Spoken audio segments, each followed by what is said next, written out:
कहानी की शुरुआत में हम देखते हैं कि दो बंदे समुद्र में सोने की तलाश कर रहे होते हैं। जैसे ही उन्हें सोना मिलता है वो उसे ऊपर भेजते हैं। वो काफी ज्यादा सोना इकट्ठा कर चुके होते हैं। उनका बॉस, जिसका नाम वॉल्टर होता है, वो आता है। उससे एक साथी कहता है कि हम काफी ज्यादा सोना इकट्ठा कर चुके हैं। बॉस कहता है कि हम अपना काम होने तक यही रहेंगे। वो दोनों लोग अभी भी समुद्र के अंदर होते हैं। उनमें से एक अपना ऑक्सीजन आतार के अंदर चला जाता है। दूसरा बंदा ऑक्सीजन पकड़े उसके इंतजार में वहीं खड़ा होता है। बॉस कहता है कि उसे अंदर गए हुए 2 मिनट हो चुके हैं। वो थोड़ी देर में बाहर आ जाता है और वो चीज ले आता है जिसकी खातिर वो यहाँ पे आए होते हैं। बहुत खुश हो जाता है और उन्हें बाहर आने को कहता है। जेम्स बाहर आ जाता है। वो दोनों शराब पीने लगते हैं। उसी वक्त कस्टम वाले भी वहां पे आ जाते हैं और उन्हें चारों तरफ से घेर लेते हैं। बॉस को कोर्ट लाया जाता है, जहां पे उसकी एक दोस्त भी आई होती है। वकील कहता है कि उसने जो कुछ भी वहां से उठाया है उसने सारी चोरी की है। वो सब कुछ गवर्नमेंट का है। जज सारी चीजों को गवर्नमेंट के हवाले कर देता है। वो सोने को बैंक लेकर जा रहे होते हैं। वो सोने को सिक्योरिटी चीफ के हवाले कर देते हैं। वो सोने को नीचे उतार रहे होते और चीफ उसे अपनी निगरानी में लेकर जा रहा होता है। वो एक कमरे का दरवाजा खोलता है और सोने को वहीं पे रख दिया जाता है। कहानी की दूसरी तरफ एक लड़का, जिसका नाम थॉमस है, वो एक काबिल इंजीनियर होता है और एक कंपनी के लोगों से मिलने आता है। वो कहते हैं कि बस हमसे पहले तुमसे कोई और ना मिला हो। वो कहते हैं कि वो तुम ही हो ना जिसने ऑयल लीक प्रॉब्लम का हल निकाला था। कहता है कि मैंने उनकी मदद नहीं की, मैंने लोगों की मदद की है। वो उसे $4 लाख की जॉब को ऑफर देते हैं। अगले दिन उसका बाप से कहता है कि तुमने वो ऑफर क्यों रिजेक्ट किया। वो कहता है कि मैं उन कंपनी की गुलामी नहीं करना चाहता। उसके मोबाइल पे एक मैसेज आता है और वो वहां से उठ के चला जाता है। वेटर उसे कोट देता है। वो कोट को पहनता है। उसे कोट की जेब से एक सिक्का और एक एड्रेस मिलता है।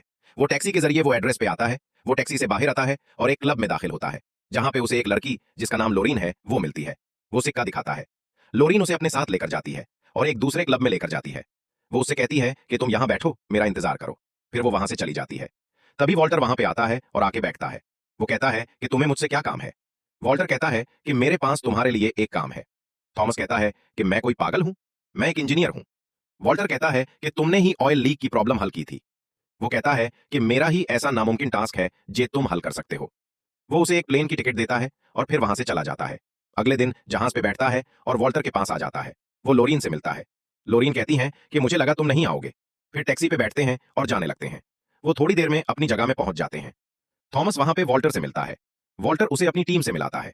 उनमें से एक हैकर होता है, दूसरा उसका करीबी दोस्त जेम्स होता है, तीसरा उसका दोस्त सिमियन होता है। वो एक वॉइसमेल हैक कर रहे होते हैं। थॉमस एक आइडिया देता है कि ऐसा बंदा ढूंढो जो अभी ऑफिस में ना हो। हैकर कहता है कि यह गलत प्लान है, यह काम नहीं करेगा। वो इस प्लान पर काम करते हैं। हैकर कोड हैक करने की कोशिश करता है और थॉमस का प्लान काम कर जाता है और उन्हें कोड मिल जाता है। जेम्स और सिमियन एक ट्रेन के अड्डे पे होते हैं। वो वहां से बैंक में जाने का रास्ता ढूंढ रहे होते हैं। वॉल्टर अपना प्लान बताता है और कहता है कि बैंक ऑफ स्पैन दुनिया की सिक्योर तरीन बिल्डिंग है। इसमें 150 से भी ज्यादा कैमरे और सेंसर लगे हुए हैं। साथ में आर्मी वालों का अड्डा भी है। वहां पे 500 से भी ज्यादा आर्मी वाले बंदे ही। जेम्स बताता है कि बैंक का सिक्योरिटी चीफ बहुत ही खतरनाक बंदा है। हम उसे मौत का फरिश्ता कहते हैं। अगर उसने पकड़ लिया तो हम मारे जाएंगे। थॉमस कहता है कि हम अंदर कैसे जाएंगे। वॉल्टर बताता है कि ये दोनों अंदर जाने का रास्ता ढूंढ रहे हैं। वॉल्टर इसे वॉलेट का स्केच दिखाता है और बताता है कि वहां पे एक ब्रिज है जिसे हम पार करके दरवाजे तक पहुंचेंगे। वॉल्ट को खोलने के लिए हमें 2 चाबियां और चीफ का फिंगरप्रिंट चाहिए। थॉमस कहता है कि ऐसा लगता है जैसे सारी तैयारी हो गई। जेम्स कहता है कि हमें नहीं पता वॉल्ट कैसा दिखता है। अगर हम उसके अंदर गए और थोड़ी देर में बाहर ना आए तो फिर बाहर नहीं निकल पाएंगे। वॉल्टर कहता है कि तुमने इसी मसले को हल करना है और हमें समझाना है। वॉल्टर कहानी का पहला पड़ाव शुरू करता है। दूसरी तरफ फुटबॉल का वर्ल्ड कप भी होता है। थॉमस और सिमियन एक सफाई वाली गाड़ी में वहां पे आते हैं। गॉड उनको रोकता है और उनकी आईडी चेक करता है। दूसरी तरफ लोरीन भी बैंक में आ जाती है। वो दोनों अपना सफाई वाला सामान लेके बैंक में दाखिल हो जाते हैं। हैकर उन दोनों को रास्ता बता रहा होता है। हैकर कहता है कि 90 सेकंड के लिए कैमरा बंद है, अपना काम शुरू करो। सिमियन उनकी कंप्यूटर में एक चिप लगा देता है जिससे सारे कैमरा अब हैकर के हाथ में होते हैं। लॉरियन वहां पे पेंटिंग को चेक करने के लिए आई होती है। वो पेंटिंग को हटाती है और लोकर को खोलती है। अंदर से चाबी उठाती है, चाबी को स्कैन करने लग जाती है।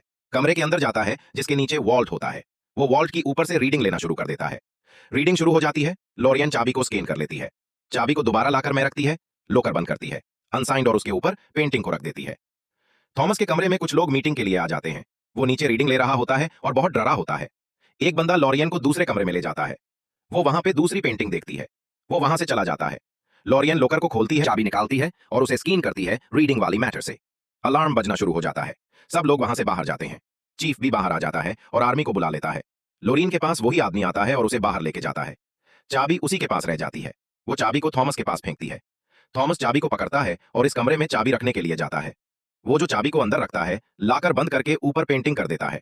एक गार्ड थॉमस के पास आ जाता है। थॉमस सफाई कर रहा होता है। वो डर जाता है। वो उसे बाहर लेकर जाता है। अगले दिन वो बताता है कि वॉल्ट के नीचे जमीन है और बताता है ये है हमारा वॉल्ट। इसके ऊपर कुछ है जो मुझे समझ नहीं आ रहा। वो बताता है कि इसके ऊपर पानी है। ये एक पानी की टैंकी है। इसके बिल्कुल नीचे ही वॉल्ट है। वो कहता है कि एक्सप्लेन करो थॉमस। कहता है कि वॉल्ट के नीचे खाली चैम्बर है जो वॉल्ट पानी से भरती है। तो इस खाली चैम्बर में चली जाती है। वॉल्ट तराजू के ऊपर रखी गई है।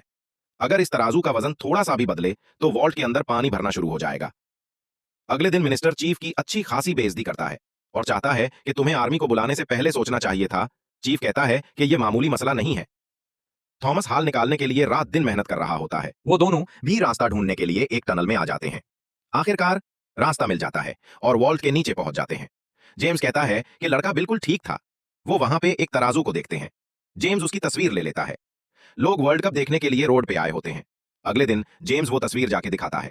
सेवन कहता है कि इसको ड्रिल करने में 15 दिन लग जाएंगे। उनके पास इतना टाइम नहीं होता और बहुत गुस्सा हो जाता है और वहां से चला जाता है।